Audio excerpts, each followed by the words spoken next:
I'm in prayer right now, and God is continually telling me the overlooked things. He keeps saying the overlooked things. Now, the overlooked things can mean people. The overlooked things can mean places. The overlooked things can mean seasons, environments, blessings, even things that we find to be a curse in our lives.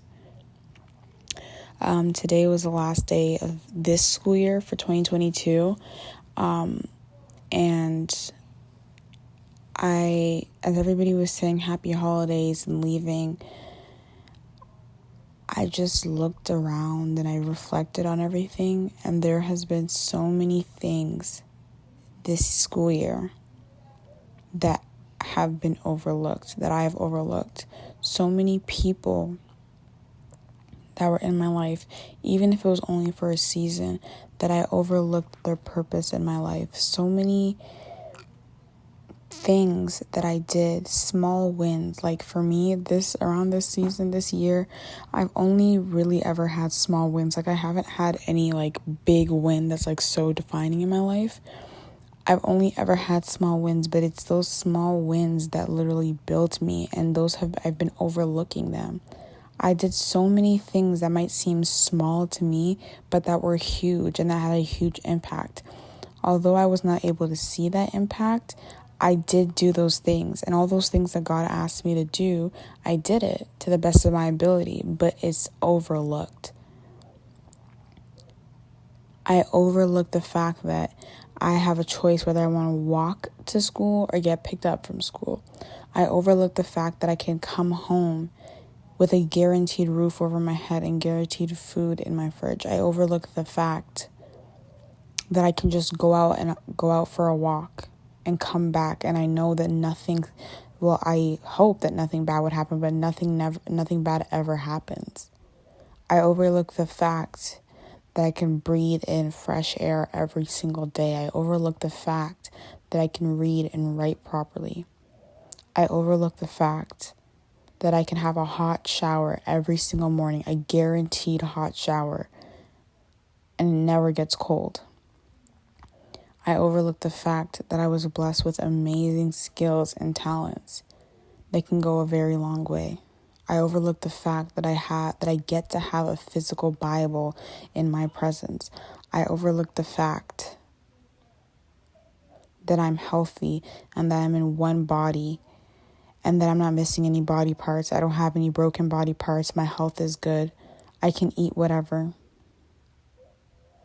I overlooked the fact that I'm living and walking every single day. I overlooked the fact that I can go downstairs and get a clean glass of water to drink.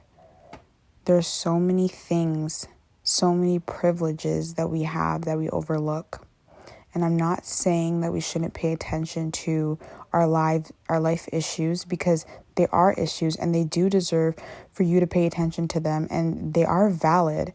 But what I'm saying is we get so consumed about complaining about what seems like a whole entire book of our life when it's only just one chapter. And we overlook all the things God has done for us. We overlook all the small wins we've had. We overlook everything because we allow little things that irritate us throughout the day to take over our day. We allow little things that people say to take over our day. We allow little actions that have nothing to do with us take over our day. Your depression is very real. Your anxiety is very real. What you're feeling is very real, and it's valid, and you're allowed to speak about it. You're allowed to feel some type of way.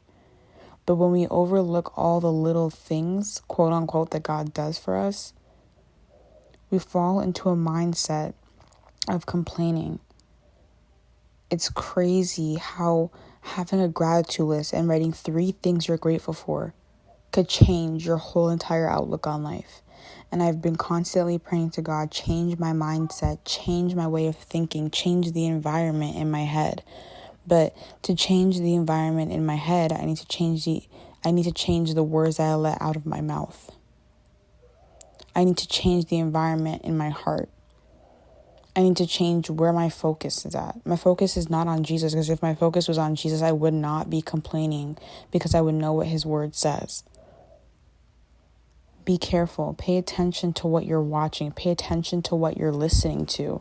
If it's not of God, you need to be openly wanting to seek God.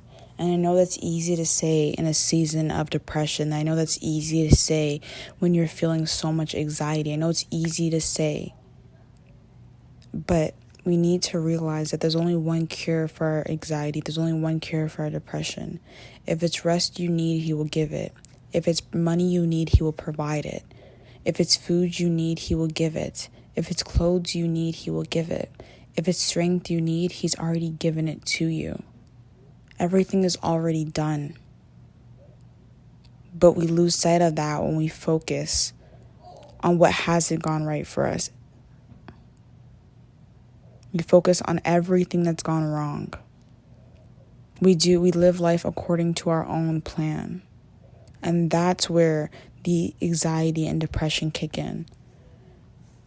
We need to continue to seek what God has aligned for our lives and put away whatever version we think is best for our lives, because the reality is God wants better for you than you want for yourself.